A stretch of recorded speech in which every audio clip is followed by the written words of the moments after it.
What's the difference between the host of the Oscars and the Toastmaster of the day? Y'all haven't watched the Oscars lately, have you? That was my lame attempt at humor, but actually, the host of the Oscars and a great Toastmaster of the day have a lot in common. They both act as congenial hosts who lead us through the program with great enthusiasm and energy. The role of General Evaluator is very similar, and today I'm going to go over those two roles, starting with the Toastmaster, the master of ceremonies for the beginning of the meeting. It's an important role, and you're going to want to come to the meeting fully prepared.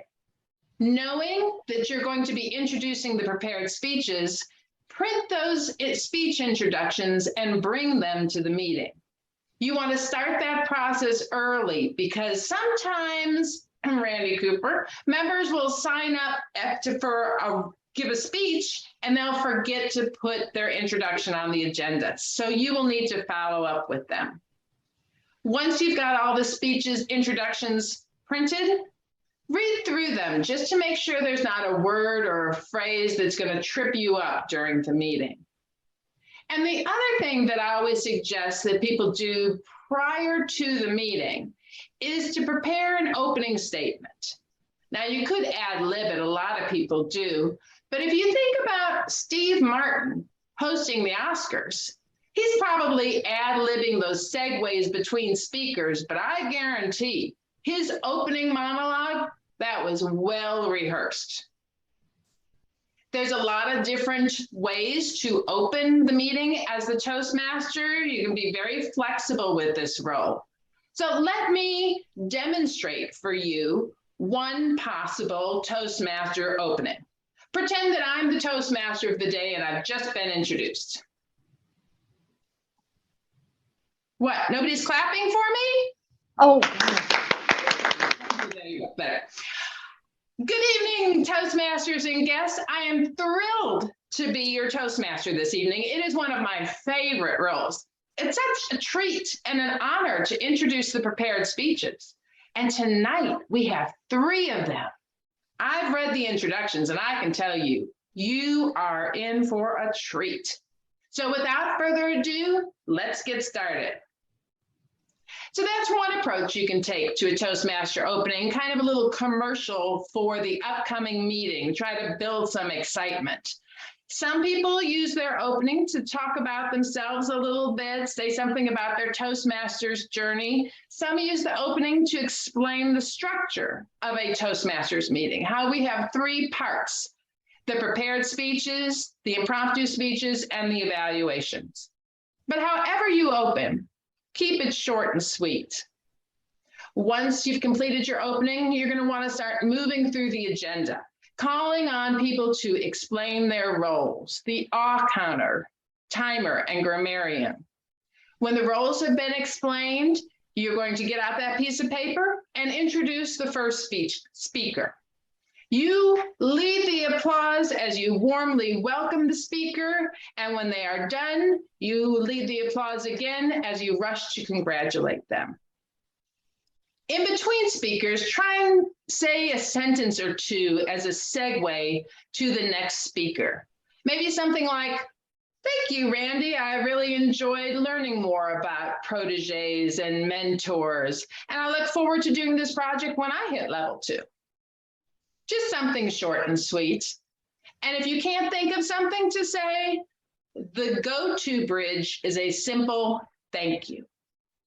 Once all the speakers have been thanked, you will give control of the meeting to the table topics master. When table topics is over, control of the meeting will return to you. You say a few closing words, couple sentences, turn the meeting over to the general evaluator, and you are done. Easy peasy. The general evaluator will take it from there. And as I mentioned at the beginning of the meeting, the general evaluator role is a lot like the Toastmaster role. The Toastmaster is our master of ceremonies for the beginning of the meeting, and the general evaluator is the master of ceremonies for the evaluation portion of the meeting. As the general evaluator, your opening statement is a description of your role. There is a script that you can read if you'd like, but I prefer when I'm general evaluator to just ad-lib it or prepare my statement in advance. So let me give you an example of that. Pretend that I am the general evaluator and I have just been introduced. Quick learners, quick learners. Good evening, everyone. I am your general evaluator tonight. I will be your host for the evaluation portion of the meeting, and I also evaluate the meeting in its entirety. The only things I don't evaluate are the prepared speeches, because each of them has a dedicated evaluation. But other than that, I'm paying attention to everyone and everything. What happens, what doesn't happen, the whole kit and caboodle. So once you've introduced your role, you're going to start moving through the agenda.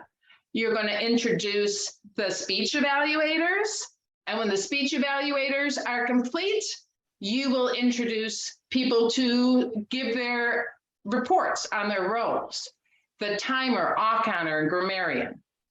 When all that is complete, it's time for you to give your report as general evaluator. There's a checklist to help you evaluate the meeting, but don't make the mistake of simply reading through that checklist as your report. A good general evaluation is like a good speech evaluation. You want to start by listing a few things that were exceptional about the meeting. Maybe the grammarian chose an excellent word of the day and everybody used it. Maybe table topics was extra fun and creative. Or maybe someone performed the Toastmaster role for the first time and nailed it. Just give us a couple highlights. Make us proud. Then you're going to want to mention a few things that could be improved. Maybe we were not very punctual, didn't start on time, or the room wasn't set up well. And if someone made a slight blunder in performing their role, you want to gently point that out. We can't fix our mistakes if we're unaware of them. And constructive criticism is a Toastmaster hallmark. When you have finished your evaluation, you want to end on a positive note. Maybe say something about how much you enjoyed the meeting and you're looking forward to the next one. When your general evaluation is complete, you're going to turn the meeting over to the presiding officer and you are done. Now, that is my recommendations for performing those two roles. And I have one other suggestion for you, and that is that if you're signing up for one of these roles for the first time, or for any role that you consider a little challenging, consider signing up to perform that role at back-to-back meetings. Doing it twice in a row can really solidify it for you, and you may be surprised at how much better you are and how much easier the role is the second time through. The other thing I wanted to mention is something that if you've been in Toastmasters any amount of time, you've probably seen or noticed. And there is one thing that Toastmasters love to do more than they love to talk. We love to clap. We applaud to people to bring them to the stage as they're about to speak, and we applaud to congratulate them when they are done. And although everyone in the meeting is cheering for the speaker, as MC of your portion of the meeting, you are the head cheerleader. You are leading the applause. You are the loudest, the longest, the most encouraging. So those are my tips for performing those two roles. And I hope that today, maybe I have encouraged you to take on one of these slightly more challenging roles.